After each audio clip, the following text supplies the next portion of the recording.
Voici une dernière vidéomélie. Cette aventure, débutée lors du confinement, se termine.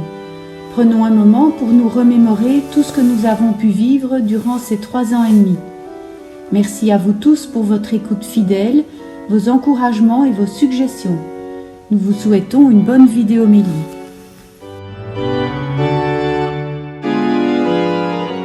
Bonjour. Nous voici à l'étape de la dernière vidéomélie. Cela fait maintenant plus de 3 ans et demi que nous avons ces rendez-vous bien réguliers et qui sont des liens qui ont été tissés. On en parlera abondamment dans la suite de la vidéomélie. Mais pour le moment, je voudrais faire un bref commentaire des textes qui seront les textes bibliques de la célébration du dimanche 10 septembre à 14h30, une messe d'action de grâce, des textes que j'ai choisis et je voudrais un peu en forme d'invitation, bien sûr aussi, vous dire la raison de ce choix. D'abord, il y aura le livre de l'Exode. Le livre de l'Exode qui est un livre dans lequel finalement, un livre biblique bien sûr, dans lequel se vit la rencontre entre Dieu et Moïse. Et ce qui est assez caractéristique, c'est qu'en quelques lignes, il y a véritablement comme 5 points qui sont donnés pour dire les conditions, entre guillemets, les chemins qui permettent cette rencontre avec Dieu. Il y a d'abord le Sinaï qui est une montagne. Et vous savez que dans la Bible, la montagne a une valeur hautement symbolique. C'est un lieu de révélation, c'est là que se vit finalement se vit quelque chose d'important.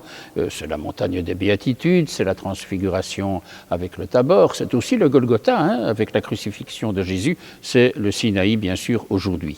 Donc le Sinaï qui permet à la fois de prendre un peu de recul, de hauteur pour vivre la rencontre avec Dieu. Deuxième aspect, il y a le buisson ardent. On nous dit qu'il y a un buisson qui ne se consume pas.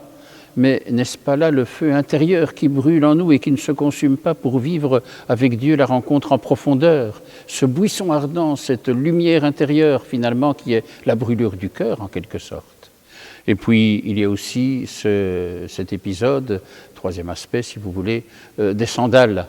Dieu dit à Moïse, retire tes sandales pour venir vers moi. C'est pas un signe de respect, c'est autre chose. C'est finalement permettre que Moïse puisse aller à la rencontre de Dieu sans qu'il y ait de quelque chose qui fasse obstacle à son insertion dans l'humus, dans la terre. On ne rencontre jamais Dieu en fouillant son humanité. Et l'histoire des sandales en est un exemple, si vous voulez. Enlève tes sandales pour que tes pieds soient vraiment dans la terre, plantés dans la terre. Et quand tu seras dans ta pleine humanité, tu pourras vivre la rencontre avec Dieu. Il y a alors aussi la révélation de qui est Dieu, bien sûr, en rappelant d'abord ce que Dieu a fait. J'ai vu la misère de mon peuple, dit Dieu. Et la misère de son peuple, c'était la misère de l'esclavage en Égypte et cette libération.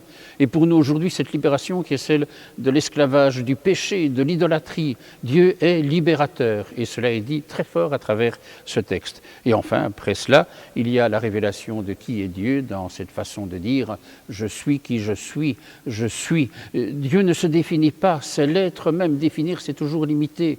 Et donc, il y a cela qui est au cœur de ce texte de l'Exode, un beau texte que nous aurons l'occasion de réentendre, que vous connaissez aussi, pour être en exode et pas en exil. Cet extrait du livre de l'Exode. C'est important de ne pas être en exil, on ne sait pas très bien où on va, on tourne un peu en rond. L'Exode, c'est avec un chemin qui dit, un chemin, une destination, c'est la terre promise. Donc, premier texte. Après, il y aura le psaume 22, qui est le psaume du bon pasteur. Et vous savez que le bon pasteur évoque bien des choses pour moi, mais c'est surtout aussi cette figure du bon pasteur que Jésus dit de lui-même, « Je suis le bon pasteur », et le bon pasteur est celui qui appelle, celui qui finalement nous invite à le suivre, mais surtout celui qui donne sa vie pour ses brebis. Nous reconnaissons la voix du berger, le berger connaît la voix de ses brebis, cette reconnaissance qui va jusqu'à donner sa vie. Ce n'est pas le mercenaire, il donne sa vie.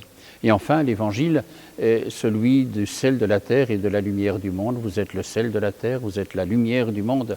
C'est finalement le sel qui donne la saveur, c'est la lumière qui permet de voir clair jusque dans les ténèbres, une clarté qui est toujours le fruit d'un beau discernement. Alors vous voyez, cette parole forte qui suit les béatitudes et qui précède le sermon sur la montagne, vous êtes le sel de la terre, vous êtes la lumière du monde, afin que, voyant le bien que vous faites, dit Jésus, on rende gloire à Dieu qui est votre Père. Et donc il y a là, dans la dans l'Évangile, qui est celui du sel et de la lumière, quelque chose qui est d'une extraordinaire richesse par rapport aux bagages qui sont ceux de notre vie, de notre foi. Lumière, sel, lumière du monde, sel de la terre. Puissions-nous le vivre pleinement, et je vous l'adresse comme un message pour suivre ainsi les routes qui sont celles de la foi, de la vie, dans l'amour. Amen.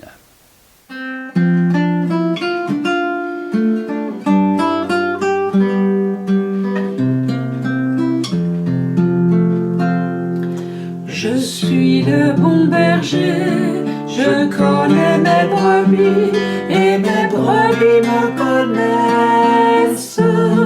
Je suis le bon berger, je leur donne ma vie et toute ma tendresse.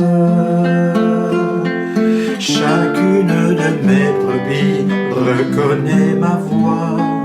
Si je viens en pleine nuit, vite on m'ouvrira. Je suis le bon berger, je connais mes brebis et mes brebis me connaissent. Je suis le bon berger, je leur donne ma vie et toute ma tendresse.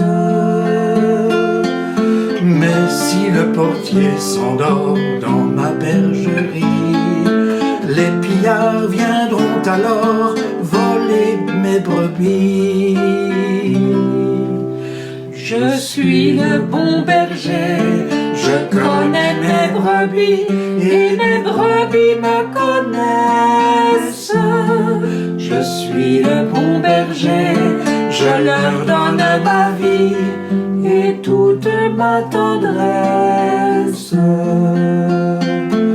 Mes brebis ne savent pas suivre un étranger, elles reconnaissent à la voix tous les faux bergers. Je suis le bon berger, je connais mes brebis et mes brebis me connaissent. Je suis le bon berger, je leur donne ma vie et toute ma tendresse. J'ai beaucoup d'autres brebis loin de cet enclos. Je les conduirai ici avec mon troupeau. Je suis le bon berger, je connais mes brebis et mes brebis me connaissent. Je suis le bon berger, je leur donne ma vie et toute ma tendresse.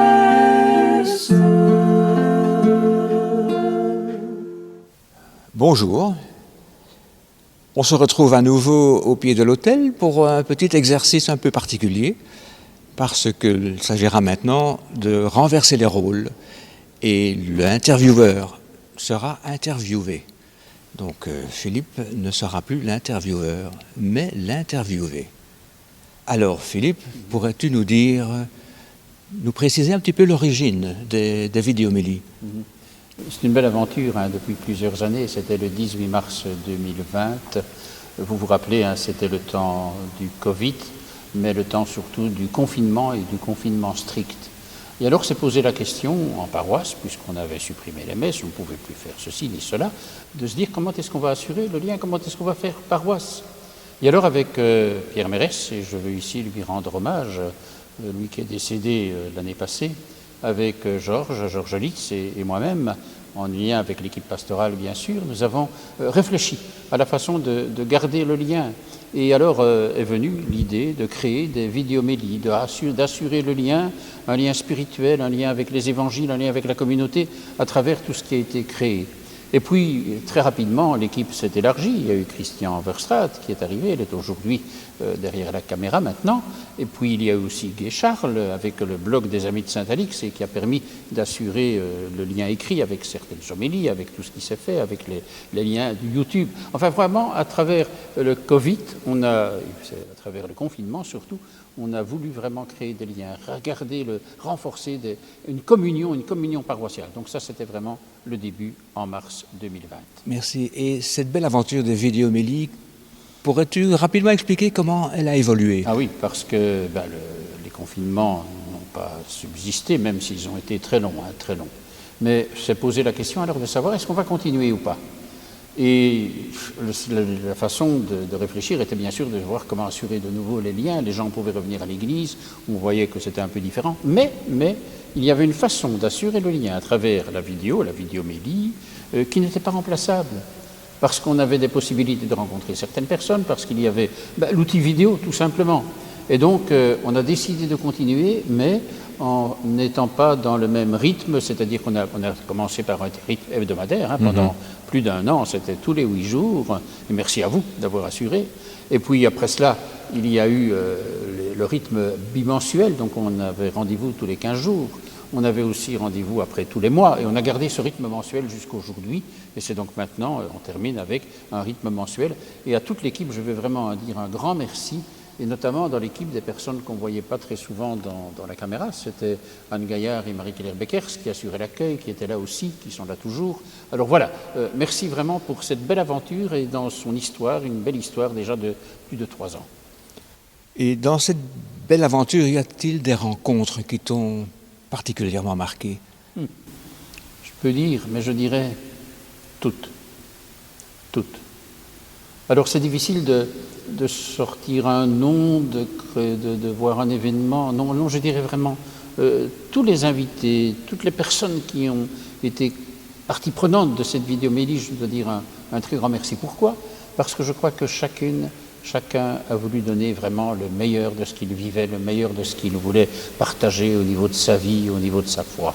Et ça, quand on regarde les archives, puisqu'elles sont disponibles sur YouTube, à travers aussi l'adresse que vous trouvez sur le blog des Amis de Saint-Alix, eh bien, là, je crois que vraiment, on peut dire tous. Alors, je vous propose une chose. Christian a réalisé un travail formidable.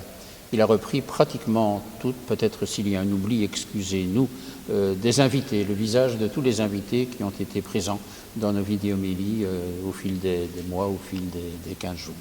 Alors voilà, je vous propose tout simplement peut-être de prendre le temps, quelques minutes, de regarder tous ces visages qui ont été présents à notre vidéomélie. Alors pour répondre à la question, je dirais tous, et nous les voyons maintenant ensemble.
y aurait-il quelques anecdotes que tu pourrais partager, des anecdotes qui t'ont particulièrement marqué? Alors, des anecdotes, il y en a toujours. Je vais dire peut-être, Georges, puisqu'il faut parler de toi, c'est vrai qu'il y a des anecdotes qui n'ont pas été diffusées, c'est un peu le bêtisier, comme on dit parfois dans certaines chaînes télévisées. Et Georges nous a fait un bêtisier qu'on n'a pas diffusé, on pourrait peut-être le faire une fois, je ne sais pas, pourquoi pas. Mais à travers ça, il avait appelé ça, non pas la vidéomélie, mais la vidéofolie. Ben, c'était vraiment cela. Alors des anecdotes, je crois que tu les connais encore mieux que moi, mais il y en a eu, et c'est vrai que ça crée aussi les liens, et finalement, l'anecdote, eh bien, elle est aussi la façon de créer, de travailler des vidéomélies, évidemment. Hein. Un grand merci Philippe pour tes commentaires. Eh bien merci aussi, et permets-moi d'ajouter maintenant un grand merci à tous ceux qui ont suivi, qui ont été présents à nos vidéomélies. Nous ne continuerons pas donc les vidéomélies en paroisse, peut-être l'équipe actuelle, l'équipe qui prend maintenant la responsabilité, décidera-t-elle un jour de reprendre ce chantier, pourquoi pas, ce n'est pas le désir et la possibilité aujourd'hui, mais nous aurons des rendez-vous que nous fixerons aussi sur YouTube d'une autre façon. On vous fixera rendez-vous, on vous dira un peu comment, mais merci surtout pour toute la fidélité, le soutien et la créativité et la communion de paroisse qui était possible à travers les vidéomélies. Je vous propose maintenant de rencontrer Georges Litz et Christian Verstraat. Ils ont été au quotidien, j'allais dire, hein, parce que bien sûr qu'on ne diffuse pas la vidéomélie tous les jours, mais on y travaille sans doute tous les jours. Ils ont été bien présents, c'est leur témoignage que je vous propose maintenant. Bonjour, eh bien nous sommes là pour vous donner nos quelques impressions sur cette belle aventure que nous avons vécue ensemble, une belle équipe. Je ferai personnellement référence à ce que Philippe nous a dit en début de vidéomélie, en nous parlant du buisson ardent. Je trouve que ces vidéomélies, l'ensemble des vidéomélies, pourraient s'apparenter au buisson ardent. Mais ne nous trompons pas, le buisson ardent, c'est nous tous. C'est tous ceux qui ont participé, c'est toute la communauté qui a regardé. Nous avons reçu personnellement des félicitations, des encouragements dans la rue, dans les gens qui nous arrêtaient, en disant « c'est très bien ce que vous faites, nous avons besoin de ça, continuez ». Et franchement, c'était un encouragement qui était très, très apprécié. Absolument, absolument. Je suis tout à fait d'accord avec ce que Georges vient de dire. Je voudrais rajouter peut-être également ceci. C'est que tout d'abord, au début du confinement, les vidéomélies, c'était toute une nourriture spirituelle qui nous était donnée, que nous avions l'occasion de vivre. Par après, c'est devenu, en plus de l'aspect spirituel, également une retrouvaille entre, je pourrais le dire, amis, avec Anne, avec Marie-Claire, avec tout ce que nous avons vécu ensemble, ce que vous avez vu, et puis ce dont Philippe parlait là tantôt, tous les fous rires, les gags qui se sont passés, que nous n'avons pas gardés pour les vidéomélies, mais dont certains se trouvent par-ci, par-là, et si ça vous intéresse, on vous les retrouvera.